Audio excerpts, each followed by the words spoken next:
Bekasi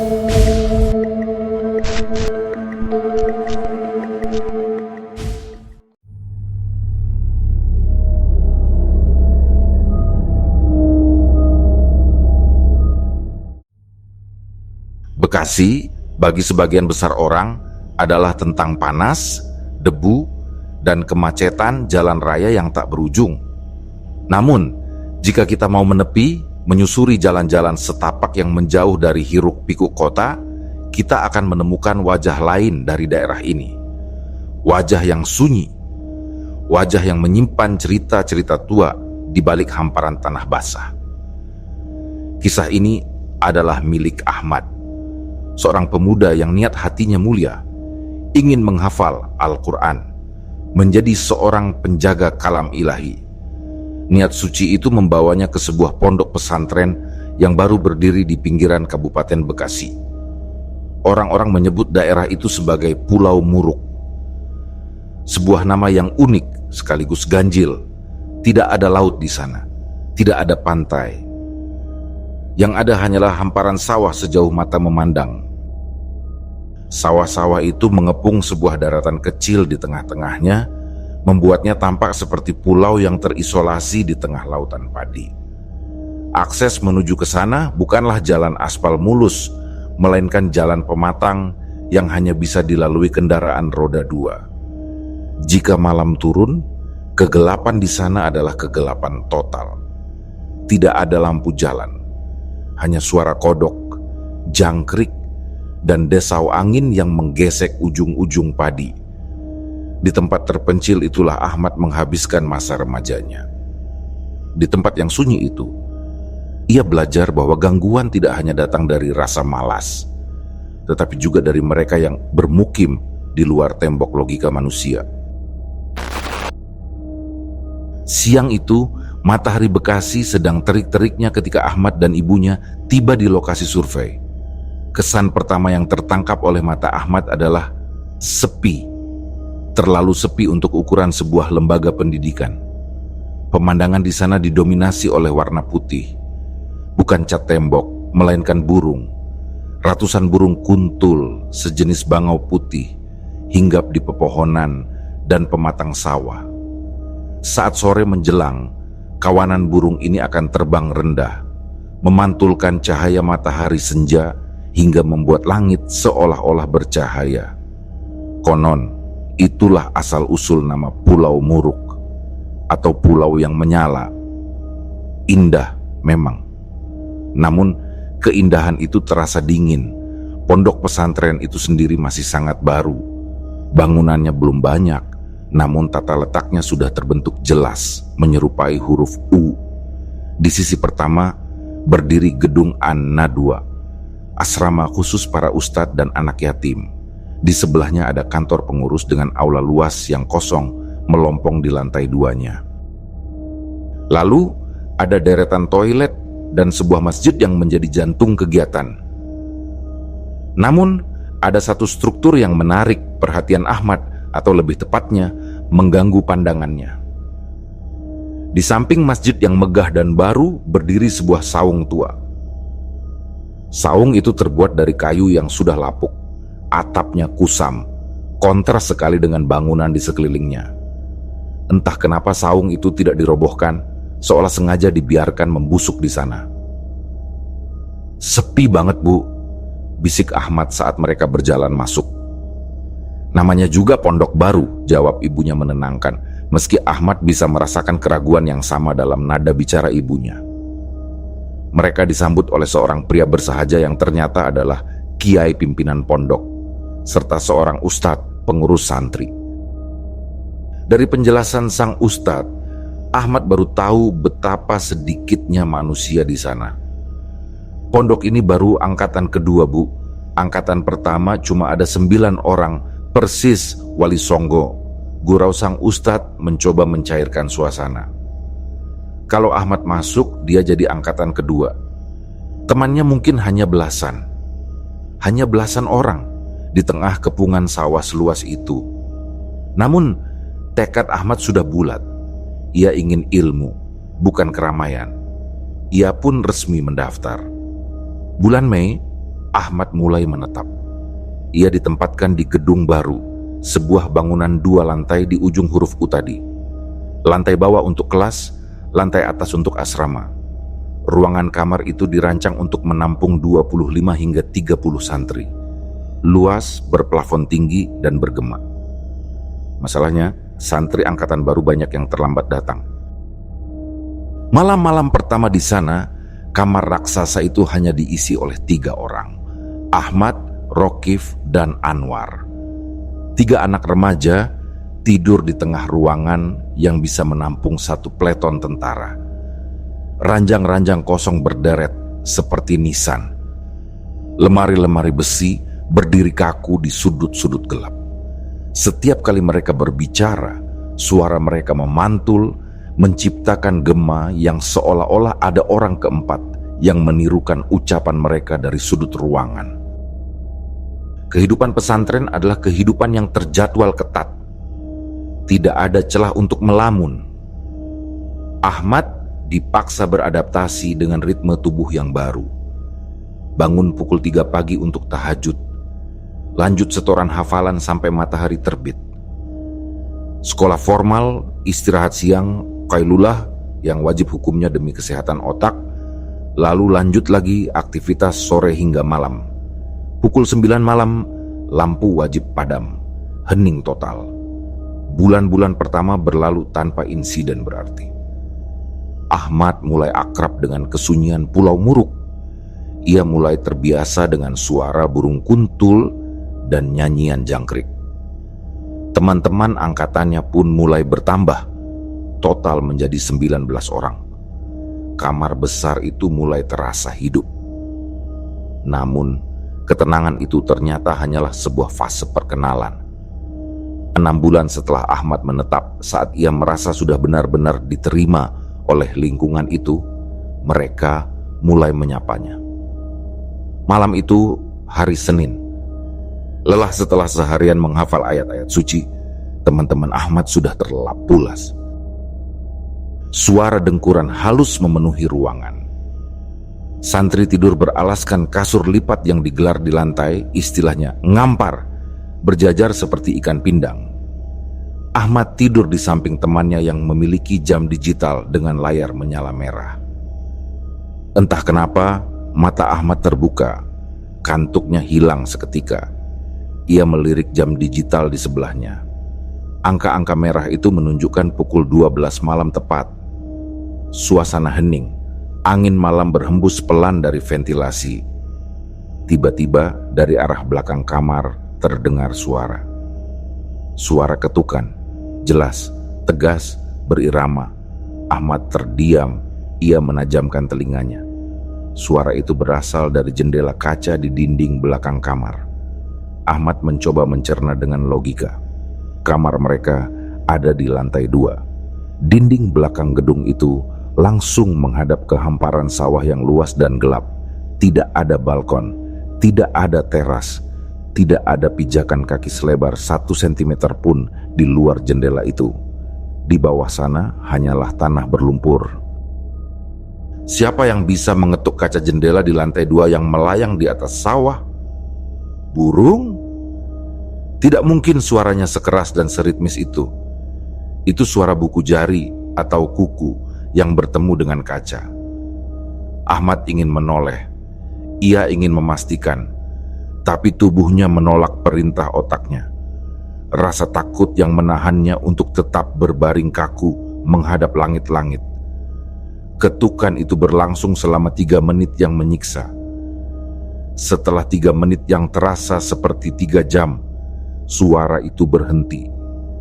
Hening kembali memeluk ruangan. Ahmad menarik selimut menutupi kepalanya, memaksakan diri membaca ayat-ayat pelindung hingga akhirnya ketiduran karena kelelahan mental. Paginya, Ahmad bertanya pada teman di sebelahnya. "Kamu semalam dengar nggak? Ada yang ngetok jendela belakang," tanya Ahmad. Temannya hanya tertawa sambil mengunyah sarapan. "Kita ini di lantai 2, belakang itu sawah. Siapa yang mau ngetok?" Jawaban itu logis, tapi Ahmad tahu apa yang ia dengar. Telinganya tidak berbohong. Kejadian itu ternyata hanyalah pembuka. 3 hari kemudian, tepat malam Jumat, Ahmad kembali terbangun. Lagi-lagi, matanya terbuka lebar tanpa rasa kantuk sedikit pun. Kali ini bukan suara ketukan. Dari balik pintu kamar di koridor teras depan yang panjang dan sunyi, terdengar suara yang sangat spesifik. Suara uang logam yang diputar di lantai keramik. Kita semua tahu suara itu. Suara koin yang berputar kencang. Lalu putarannya melambat, bergetar, dan akhirnya jatuh tergeletak. Ahmad mengerutkan kening. Siapa yang main uang logam jam segini? Ia tahu persis di depan kamar mereka hanyalah teras kosong yang memanjang. Angkatan pertama tidurnya jauh di gedung lain. Angkatan kedua, 19 orang, semuanya ada di dalam kamar ini sedang tidur pulas. Apakah ada orang gila yang masuk ke pondok dan iseng main koin di tengah malam? Atau kucing? Tapi kucing tidak bisa memutar uang logam sampai berbunyi panjang seperti itu. Suara itu terus berulang, diputar jatuh, diputar lagi, jatuh lagi. Rasa penasaran Ahmad mengalahkan rasa takutnya. Ia merasa terganggu. Siapa sih iseng banget, gerutunya dalam hati. Ahmad bangun. Ia melangkah pelan melewati tubuh teman-temannya yang berserakan di lantai. Ia mendekati pintu kamar saat tangannya menyentuh gagang pintu yang dingin. Suara logam itu masih terdengar jelas di balik pintu. Jaraknya mungkin hanya sejengkal dari wajah Ahmad yang terhalang kayu. Ahmad menarik napas panjang. Pintu dibuka, tapi kosong. Suara itu berhenti seketika, tepat saat pintu terbuka. Ahmad melongokkan kepalanya keluar. Lorong teras itu panjang dan remang-remang terkena bias cahaya bulan.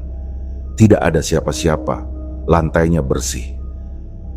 Tidak ada uang logam satu keping pun yang tergeletak di sana. Ahmad bahkan memberanikan diri berjalan sampai ke ujung tangga, menengok ke bawah. Gelap, sepi. Mustahil, bisiknya. Suara itu begitu nyata, begitu dekat, tapi sumber suaranya nihil. Malam itu, Ahmad kembali tidur dengan selimut yang ditarik rapat sampai ujung kepala. Teror itu rupanya memiliki jadwal. Senin, Kamis, dan kini Minggu malam. Pola yang sama berulang. Ahmad terbangun tepat pukul 12 malam. Kamar mereka terletak persis di samping tangga utama. Tangga yang menghubungkan lantai bawah kelas dan lantai atas asrama. Karena bangunan itu kosong dan berplafon tinggi, setiap suara langkah kaki di tangga pasti akan bergema ke seluruh gedung. Malam itu, Ahmad mendengar suara itu. Langkah kaki. Berat, sengaja dihentakkan. Suara itu datang dari lantai bawah menaiki anak tangga satu persatu. Ahmad terdiam di atas kasurnya. Ia berpikir positif. Paling ada bocah yang habis dari toilet di bawah mau balik ke kamar. Ia menunggu. Langkah itu semakin dekat. Langkah itu sampai di lantai atas, berhenti tepat di depan pintu kamar Ahmad. Ia menunggu pintu terbuka dan temannya masuk. Gagang pintu bergerak, pintu terbuka lebar. Ahmad masih berbaring membelakangi pintu, tapi telinganya awas. Ia mendengar suara langkah masuk ke dalam kamar. Suara langkah kaki di lantai.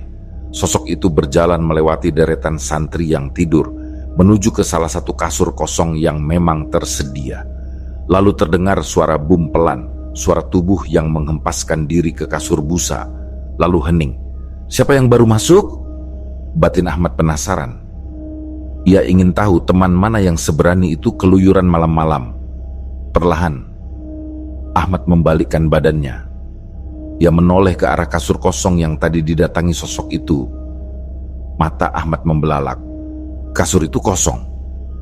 Pintu kamar yang tadi ia dengar terbuka lebar, kini tertutup rapat.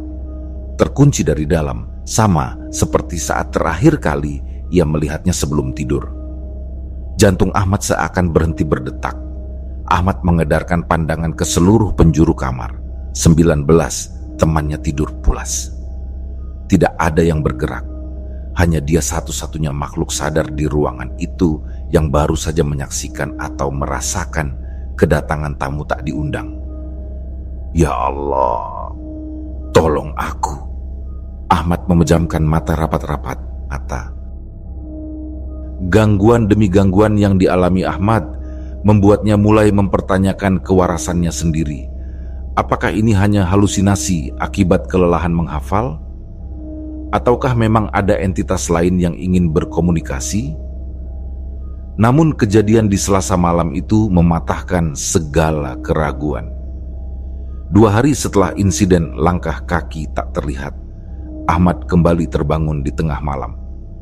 Kali ini, ia tidak dibangunkan oleh suara keras, melainkan oleh sebuah suara yang sangat indah. Suara lantunan ayat suci Al-Quran. Suara itu terdengar merdu, fasih, dan tartil.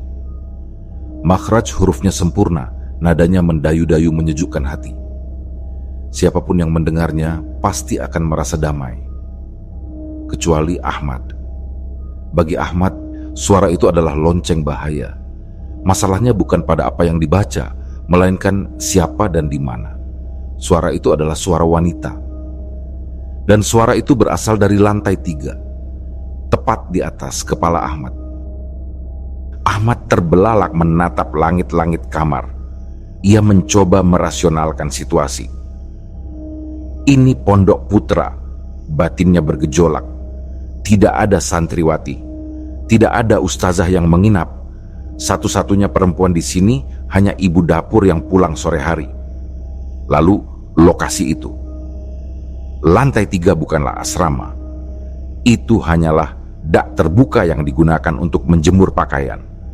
Tidak ada dinding, tidak ada atap, dan yang paling mengerikan, tidak ada lampu. Lantai 3 itu gelap gulita jika malam tiba. Hanya diterangi cahaya bulan. Itu pun jika tidak mendung. Siapa manusia waras, seorang wanita, yang mau mengaji sendirian di tengah kegelapan dak jemuran jam 2 pagi? Ahmad merasa butuh validasi. Ia tidak mau dianggap gila lagi. Ia menyikut lengan Rokif, teman yang tidur di sebelahnya. Rokif menggeliat malas, matanya masih terpejam rapat. "Kamu dengar nggak ada suara orang ngaji di atas?" kata Ahmad. Rokif membuka matanya separuh, diam sejenak mendengarkan. Suara ngaji itu masih terdengar, jernih, mengalun di antara hembusan angin malam. Mata Rokif langsung terbuka lebar, rasa kantuknya hilang seketika. "Kok itu suara cewek? Kita kan santri putra semua," bisik Rokif, suaranya gemetar. "Nah bener kan?" Ahmad merasa lega, sekaligus ngeri. Terus siapa yang ngaji di atas sekarang? Padahal di atas gelap loh. Ahmad, entah mendapat keberanian dari mana, tiba-tiba mengajak Rokif. "Temenin aku ke atas yuk, kita cek siapa yang ada di atas," ajak Ahmad. Rokif langsung menarik selimut menutupi kepalanya. "Aku nggak berani, aku mau tidur lagi. Anggap aja nggak dengar apa-apa." Rokif memunggungi Ahmad, memaksakan diri untuk tidur kembali. Tinggallah Ahmad sendirian, terpaku menatap langit-langit kamar, ditemani lantunan ayat suci yang indah, namun berasal dari sumber yang tak wajar. Suara itu terus mengalun beberapa menit lagi, sebelum akhirnya lenyap di telan angin, menyisakan kesunyian yang mencekam. Setelah rentetan kejadian itu, Ahmad menyerah. Mentalnya butuh istirahat. Ia meminta izin kepada senior untuk pindah kamar sementara waktu. Ia menumpang tidur di kamar senior yang lebih kondusif, berharap gangguan itu tidak mengikutinya. Benar saja, selama di kamar senior, Ahmad bisa tidur nyenyak. Gangguan itu berhenti, seolah mereka hanya beroperasi di wilayah gedung baru yang kosong itu. Waktu berlalu hingga tahun ajaran baru tiba. Santri-santri baru berdatangan. Gedung sebelah yang tadinya masih konstruksi kini sudah jadi. Jumlah santri bertambah signifikan, sekitar 25 orang anak baru masuk. Suasana pondok yang tadinya sepi seperti kuburan, kini mulai terasa hidup. Karena ada gelombang santri baru, Ahmad dan teman-teman angkatannya diminta kembali menempati gedung baru. Ahmad harus kembali ke medan perangnya. Di antara anak-anak baru itu, ada satu anak yang menarik perhatian Ahmad. Namanya Heru. Heru berbeda dari santri lain yang sibuk berkenalan dan bercanda. Heru lebih sering menyendiri, duduk di pojokan masjid atau melamun di teras.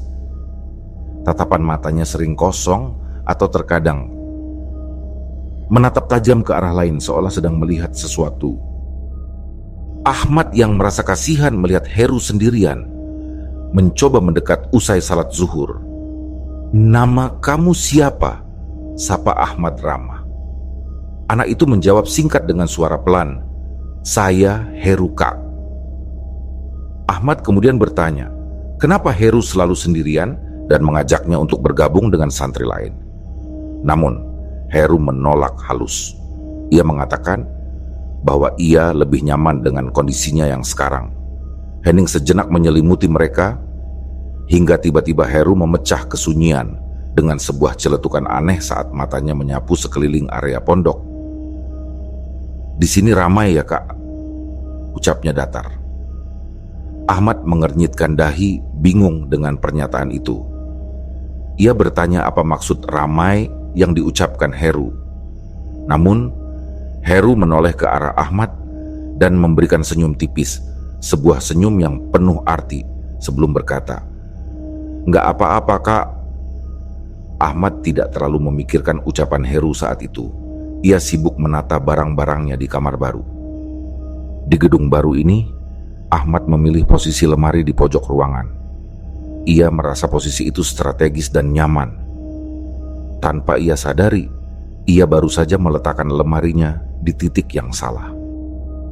Kamis malam kembali tiba.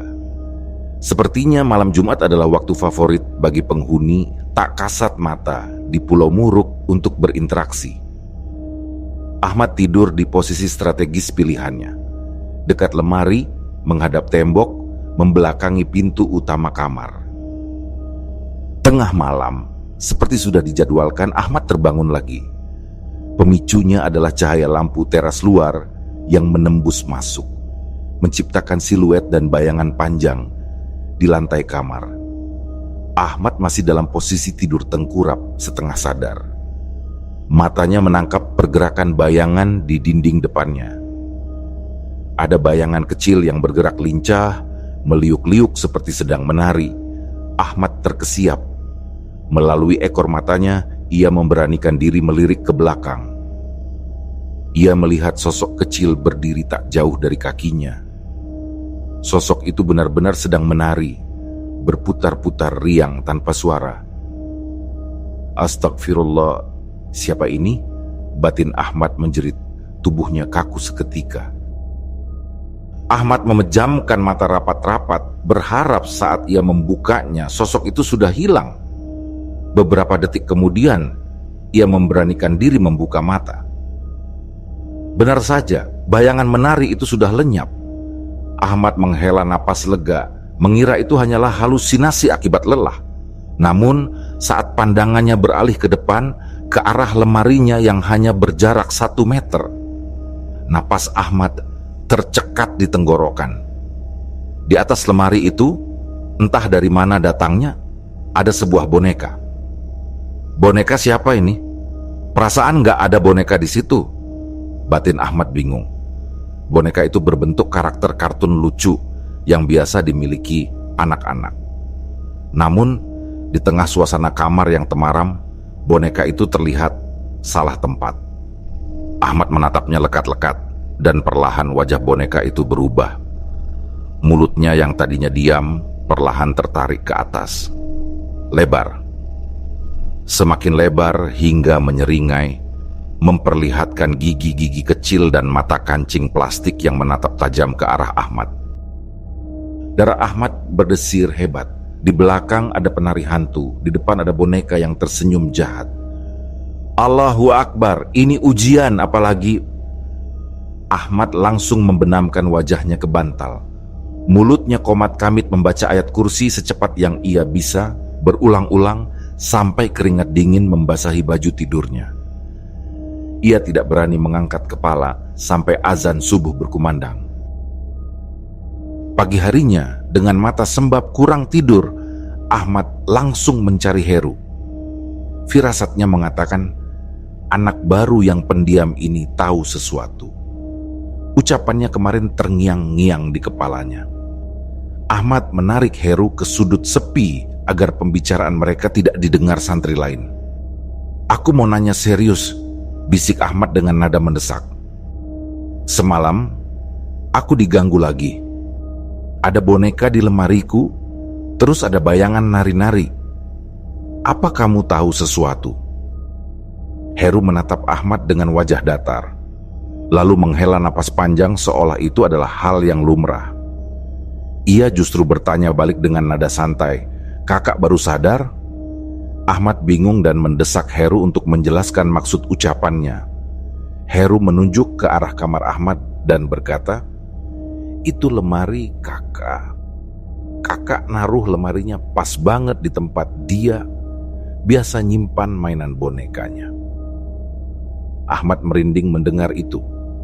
Heru kemudian menjelaskan bahwa ada sesosok penunggu berwujud anak kecil di kamar itu. Sosok itu tidak suka Ahmad menempatkan lemari besar di pojok karena itu adalah wilayah bermainnya. Itulah sebabnya Ahmad diganggu dan ditakut-takuti agar ia pindah dari situ. Ahmad lemas seketika. Ternyata selama ini ia sedang berebut lapak dengan hantu balita.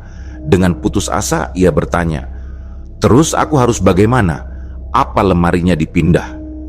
Heru menggeleng polos. Ia menyarankan agar Ahmad tidak perlu repot-repot memindahkan lemari yang berat itu. Menurut Heru, solusinya cukup sederhana. Buat area itu menjadi panas bagi si penunggu. "Kakak ngaji aja," saran Heru tenang. "Bacain Yasin, Al-Kahfi, atau ayat kursi di depan lemari itu. Sering-sering aja. Nanti dia juga panas, terus pindah sendiri." Disitulah Heru akhirnya membuka kartu. Ia mengaku bahwa ia adalah seorang anak indigo, anak yang memiliki kepekaan mata batin. Ia bercerita bahwa ia pindah dari pondok lamanya di Bogor justru karena tidak kuat dengan gangguan di sana yang jauh lebih agresif. Heru menambahkan bahwa meski pondok ini ramai, penghuninya rata-rata hanya iseng dan tidak sejahat di tempat lamanya. Mendengar saran itu, Ahmad langsung melaksanakannya. Siang malam, setiap ada waktu luang, Ahmad duduk bersila di depan lemarinya sendiri, mengaji dengan suara lantang, dan benar saja, setelah diruat dengan lantunan ayat suci secara intensif, gangguan di kamar itu berhenti. Boneka menyeringai itu tidak pernah muncul lagi, dan bayangan penari kecil itu pun sirna. Waktu terus berjalan, dan liburan semester akhirnya tiba. Bagi Ahmad, pulang ke rumah bukan sekadar melepas rindu dengan orang tua, tapi juga pelarian sejenak dari teror-teror tak kasat mata di Pulau Muruk. Namun, Ahmad sadar ia tidak bisa terus lari. Ia harus kembali ke sana. Di rumah, Ahmad akhirnya menumpahkan segala kegelisahannya kepada sang ayah. Ia menceritakan semuanya. Ketukan jendela, uang logam, hingga boneka yang menyeringai. Sang ayah mendengarkan dengan seksama, lalu memberikan saran yang mengubah arah hidup Ahmad. Beliau mengajak Ahmad untuk tidak sekadar takut, melainkan belajar membentengi diri. "Kayaknya kamu memang sudah harus belajar," ucap ayah tenang. "Kita ke Karawang, ada guru di sana. Kita belajar ruqyah, biar kamu bisa menjaga diri. Syukur-syukur bisa bantu orang lain." Malam itu juga mereka berangkat ke Karawang. Bayangan Ahmad tentang ruqyah awalnya penuh dengan ritual mistis yang rumit seperti di film-film horor. Kemenyan, kembang 7 rupa, atau bacaan mantra yang aneh. Namun, sesampainya di sana, yang ia temukan hanyalah sebuah majelis zikir sederhana. Tidak ada syarat aneh-aneh, tidak ada mahar memberatkan. Mereka hanya diminta berwudu, memakai baju koko, dan duduk berzikir mulai pukul 8 malam hingga tengah malam. Awalnya Ahmad mengantuk. Zikir panjang dengan mata terpejam membuatnya terkantuk-kantuk. Namun, kantuknya hilang seketika saat sesi pembersihan dimulai. Sang ustadz bertanya kepada jamaah, apakah ada yang merasa memiliki gangguan?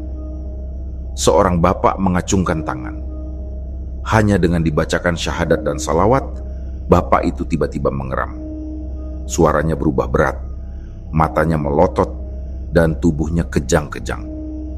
Ahmad menyaksikan dengan mata kepalanya sendiri bagaimana sang ustadz melakukan teknik ruqyah syariah tanpa jimat, murni dengan ayat Al-Quran untuk mengeluarkan gangguan tersebut. Pemandangan itu membekas di benak Ahmad. Ada rasa takut, tapi juga ada rasa takjub. Ternyata ayat-ayat yang selama ini ia hafal di pondok memiliki kekuatan nyata sebagai senjata jika dibaca dengan keyakinan penuh. Selama seminggu liburan, Ahmad bolak-balik ke Karawang. Ia memantapkan hatinya, melatih lisannya dengan zikir, dan membangun mentalnya. Saat liburan usai dan ia harus kembali ke Pulau Muruk, Ahmad bukan lagi remaja yang ketakutan. Ia merasa telah membawa perisai dan pedang. Sayangnya, rasa percaya diri yang berlebihan seringkali menjadi celah bagi petaka baru. Kembali ke pondok, Ahmad merasa gagah. Gangguan-gangguan kecil tak lagi membuatnya gentar. Namun rasa penasaran manusiawi Ahmad mulai liar. Ia ingin tahu siapa sebenarnya penghuni Pulau Muruk ini. Kenapa mereka begitu agresif mengganggu santri? Ahmad teringat tontonan acara uji nyali di televisi yang sering melakukan mediumisasi, memasukkan jin ke tubuh mediator untuk diajak komunikasi. Ide gila itu muncul. Ia punya ilmu baru dari Karawang, dan ia punya teman indigo yang tubuhnya rentan dirasuki. Ahmad pun membujuk Heru untuk melakukan eksperimen ini. Awalnya Heru ragu, tapi karena Ahmad meyakinkan bahwa ia sudah bisa teknik tarik-menarik energi, Heru akhirnya setuju. Malam itu jam 2 dini hari, Ahmad, Heru, dan 2 teman lainnya menyelinap ke masjid pondok. Suasana pondok hening total, hanya suara kodok sawah yang bersahutan. Mereka duduk melingkar di tengah masjid yang gelap. Bismillahirrahmanirrahim. Ahmad mulai membaca doa-doa yang ia pelajari. Ia meniatkan untuk memanggil sosok di sekitar pondok untuk masuk ke tubuh Heru. Tak butuh waktu lama. Tubuh Heru menegang. Kepalanya tertunduk dalam. Lalu perlahan kepalanya terangkat. Bukan wajah Heru yang datar, melainkan wajah yang menyeringai aneh. Heru terkekeh, suara tawanya melangking, mirip suara perempuan. Mendengar suara itu, nyali Ahmad yang tadinya setinggi langit tiba-tiba runtuh. Ini bukan tontonan TV. Ini nyata. Ada makhluk lain yang kini menguasai tubuh temannya. Atmosfer masjid berubah menjadi sangat berat dan dingin. Ahmad panik. Kalau diterusin bakal berisik, nanti ketahuan ustadz atau malah nggak bisa keluar, batinnya cemas. Kita udahan aja, seru Ahmad gugup.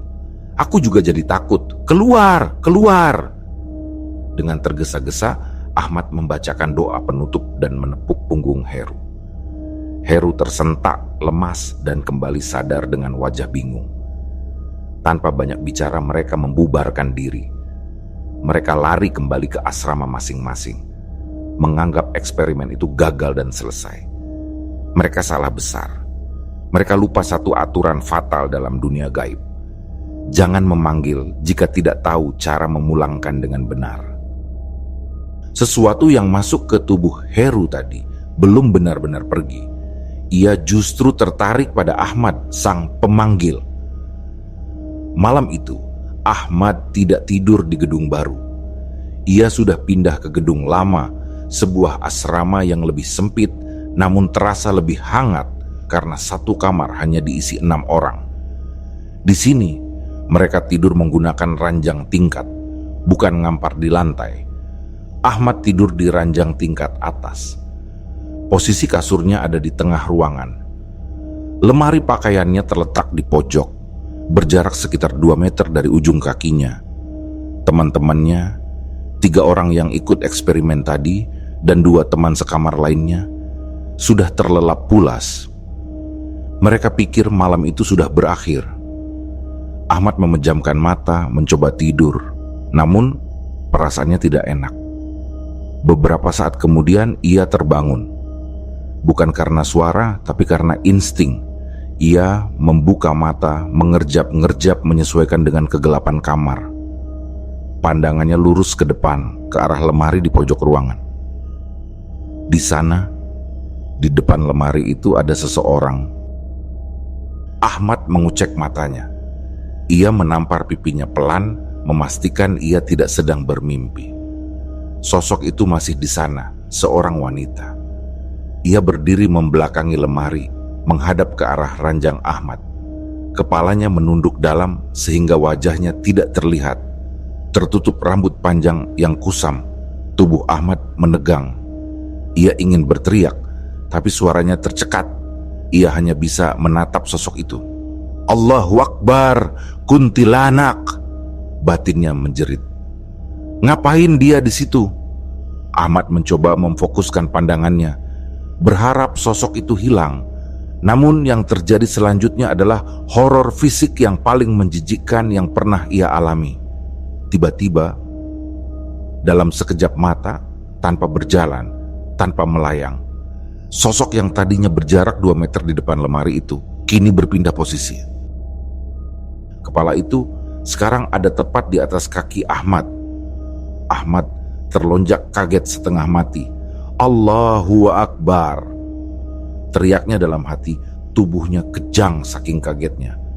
Ia bisa merasakan fisiknya. Ini bukan bayangan, ini nyata. Di atas selimut yang menutupi kakinya ada beban berat, sebuah kepala manusia. Dan yang paling mengerikan adalah teksturnya. Rambut wanita itu menyentuh kulit kaki Ahmad yang tidak tertutup selimut. Rasanya dingin, lengket, berminyak, dan kasar. Rambut itu membelit pergelangan kaki Ahmad.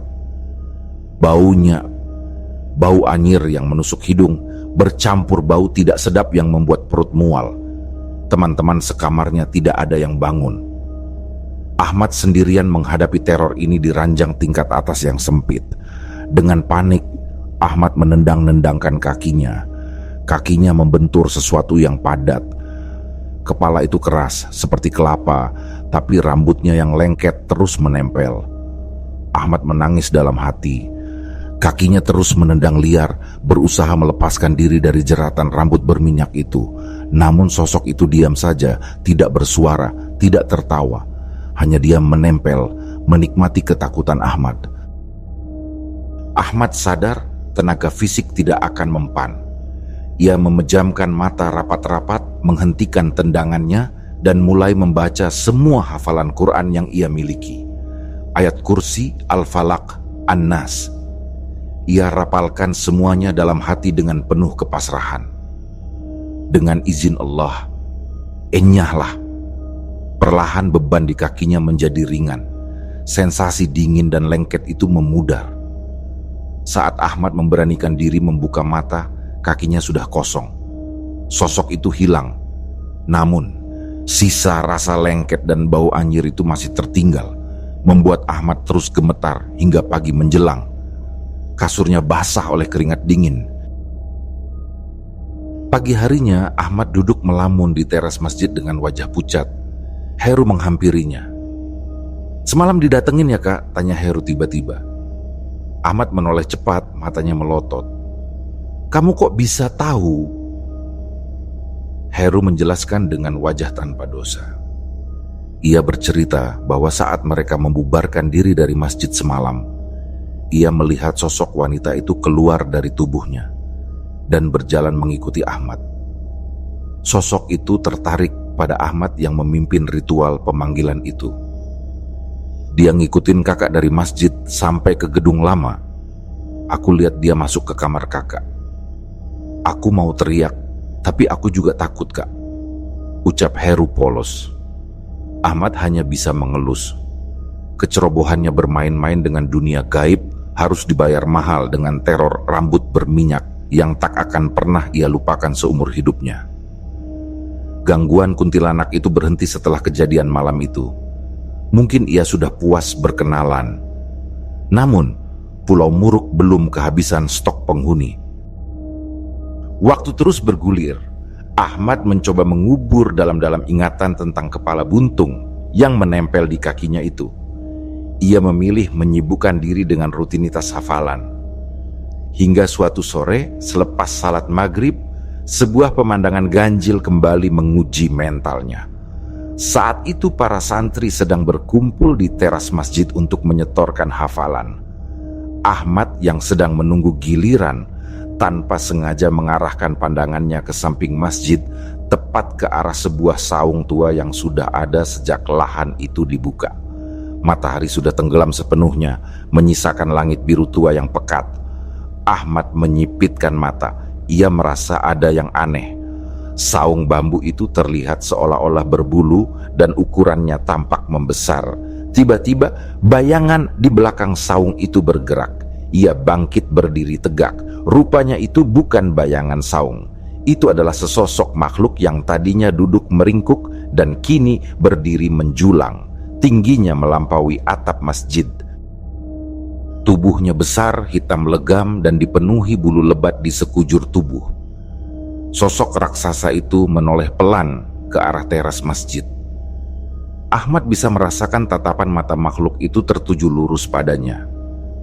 Seolah makhluk itu sadar bahwa di antara puluhan santri yang sedang mengaji, hanya Ahmad yang mampu melihat keberadaannya. Jantung Ahmad berpacu cepat, namun ia memilih untuk diam. Ia menundukkan kepala dan membenamkan wajahnya ke mushaf di pangkuannya. Ia tidak mau bercerita kepada siapapun saat itu, khawatir teman-temannya akan ketakutan dan tidak betah mondok. Ahmad memutuskan menelan rasa takut itu sendirian, membiarkan sang raksasa berdiri mengawasi mereka hingga azan Isya berkumandang. Sadar ada yang tidak beres, Ahmad langsung berbalik arah dan lari kembali ke masjid. Sesampainya di masjid dengan napas terengah-engah, Ahmad dibuat syok. Di sana, di barisan depan, ia melihat Yuda yang asli sedang duduk manis menyetorkan hafalan di depan senior. Bertahun-tahun ditempa pengalaman mistis membuat mental Ahmad semakin baja. Ia tidak lagi lari ketakutan, melainkan mulai berani menghadapi gangguan yang muncul. Pernah suatu malam, Ahmad menemani temannya mengambil termos air panas di gedung baru. Saat mereka berjalan kembali melewati gerbang depan, langkah Ahmad terhenti. Di seberang gerbang, tepatnya di bawah pohon mangga samping rumah Kiai, ada sesuatu yang berdiri. Sosok itu putih, terbungkus kain kafan. Pocong, namun ukurannya ganjil, sangat kecil, tingginya mungkin hanya seukuran anak balita. Jika dulu Ahmad pasti sudah lari terbirit-birit, kali ini berbeda. Ada rasa penasaran yang menggelitik. Ia menyuruh temannya berjalan duluan ke asrama. Sementara ia sendiri malah membelokkan langkah mendekati pohon mangga itu. Ahmad mendekat hingga jaraknya hanya tinggal beberapa langkah. Pocong kecil itu tampak menunduk, menyembunyikan wajahnya. Meski jantungnya berdegup kencang, Ahmad mencoba mengajak makhluk itu berkomunikasi layaknya manusia. Ia bertanya kenapa makhluk itu ada di sana dan apakah ada sesuatu yang ingin disampaikan. Sosok itu hanya diam. Namun, saat Ahmad bertanya sekali lagi, kepala pocong itu bergerak pelan, menggeleng, lalu mengangguk samar dengan gerakan kaku. Dan sedetik kemudian, sosok itu lenyap begitu saja di depan mata Ahmad. Malam itu Ahmad merasa lega. Ia membuktikan pada dirinya sendiri bahwa ia tidak lagi menjadi mangsa ketakutan. 6 tahun berlalu, Ahmad akhirnya lulus. Ia pulang ke rumah orang tuanya dengan membawa hafalan Quran. Ia pikir teror Pulau Muruk sudah selesai dan tertinggal di sana. Ternyata ia salah. Ada yang mengikut pulang. Kejadian ini bermula saat Ahmad sedang begadang menonton film di rumah neneknya yang kosong. Sekitar jam 2 pagi, dari arah dapur, terdengar suara gaduh uang logam yang diputar di lantai. Suara yang sangat familiar, suara yang sama dengan teror pertamanya di pondok dulu. Saat Ahmad menoleh ke arah pintu kamar yang tak berdaun pintu, sosok itu muncul. Wanita itu, kuntilanak yang dulu pernah menempelkan kepalanya di kaki Ahmad di asrama. Ia muncul dari dapur, berjalan tertatih-tatih dengan tubuh bergoyang ke kiri dan kanan. Kepalanya mendongak, menyeringai lebar dengan wajah hancur dan mata juling. Ia berhenti tepat di ambang pintu, menggoyangkan kepalanya seolah mengejek Ahmad. Kali ini Ahmad tidak merasa takut, melainkan marah. Ia merasa privasinya di rumah sendiri telah diganggu. Tanpa ampun, Ahmad langsung mempraktikkan doa-doa pengusir gangguan yang pernah ia pelajari. Ia membentak sosok itu, memerintahkannya untuk pergi selamanya demi nama Tuhan. Sosok itu menyeringai sekali lagi sebelum akhirnya memudar dan menghilang. Itu adalah pertemuan terakhir Ahmad dengan si wanita rambut lengket. Setahun setelah lulus, Ahmad mengalami kejadian penutup yang paling menguji imannya. Saat itu ia sedang menginap di rumah temannya yang kakeknya baru saja meninggal dunia. Malam itu Ahmad bangun untuk salat tahajud sendirian di kamar tamu yang sempit. Saat berwudu, ia sudah merasakan hawa berat, seolah diawasi, tapi ia memaksakan diri untuk tetap ibadah. Ahmad mulai salat dengan suara lantang untuk melancarkan hafalannya. Ia berdiri tegak, membaca Al-Fatihah.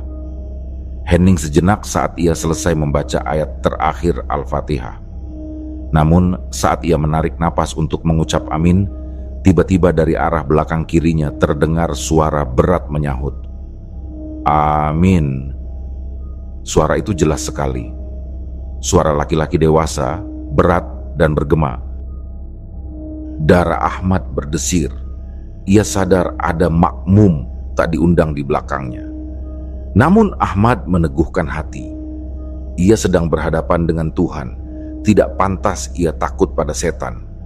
Ahmad justru mengeraskan bacaannya, membaca surat yang sangat panjang dengan harapan makhluk itu kepanasan. Salat berlanjut hingga tahiyat akhir. Ahmad merasa aman sampai tiba saatnya salam. Saat menoleh ke kanan, tidak ada apa-apa. Namun saat Ahmad menoleh ke kiri untuk salam kedua, jantungnya hampir copot. Di sebelah kirinya duduk bersila sesosok makhluk, berjubah putih, berambut putih panjang dengan wajah tua. Sosok itu juga sedang melakukan gerakan salam, menoleh ke kanan, tepat bertatapan wajah dengan Ahmad dalam jarak beberapa sentimeter. Makhluk itu tersenyum menyeringai. Refleks pertahanan diri Ahmad bekerja lebih cepat dari otaknya. Allahu Akbar. Tangan Ahmad melayang, meninju wajah sosok itu sekuat tenaga. Namun, pukulannya hanya menembus angin. Sosok itu lenyap seketika. Ahmad terduduk lemas di atas sajadah dengan keringat bercucuran. Ia sadar ini adalah ujian level tertinggi. Sebuah pertanyaan gaib tentang seberapa tebal imannya. Apakah ia lebih takut pada hantu di sebelahnya atau pada Tuhan yang sedang ia sembah? Kini, Ahmad menjalani hidupnya dengan normal. Gangguan-gangguan itu telah menempanya menjadi pribadi yang lebih kuat. Dari kisahnya, Ahmad menitipkan pesan penting bagi kita semua, bahwa kita hidup berdampingan. Dunia manusia dan dunia gaib itu hanya dibatasi sehelai tirai tipis. Jangan pernah menghakimi mereka yang bisa melihat dengan sebutan gila. Dengarkan dan bantu mereka. Dan yang terpenting, ambil sisi positifnya.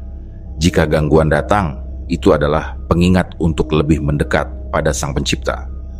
Karena seseram apapun wujud mereka, mereka tetaplah makhluk ciptaan yang derajatnya tidak lebih tinggi dari manusia yang beriman.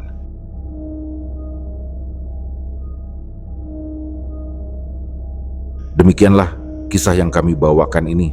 Semoga kisah ini dapat menghibur teman-teman semua dan diharapkan cerita ini bisa bermanfaat. Baiklah, terima kasih untuk teman-teman yang telah mendengarkan cerita ini dan juga yang telah mendukung channel ini. Semoga kebaikan yang dilakukan teman-teman dibalas oleh Allah Subhanahu wa Ta'ala dengan hal-hal yang lebih baik dan lebih bermanfaat dalam kehidupan. Saya mohon maaf apabila ada kesalahan dalam perkataan ataupun pengucapan dalam menceritakan kisah ini. Sampai jumpa lagi di kisah kami berikutnya. Semoga sehat dan sukses selalu untuk kita semua.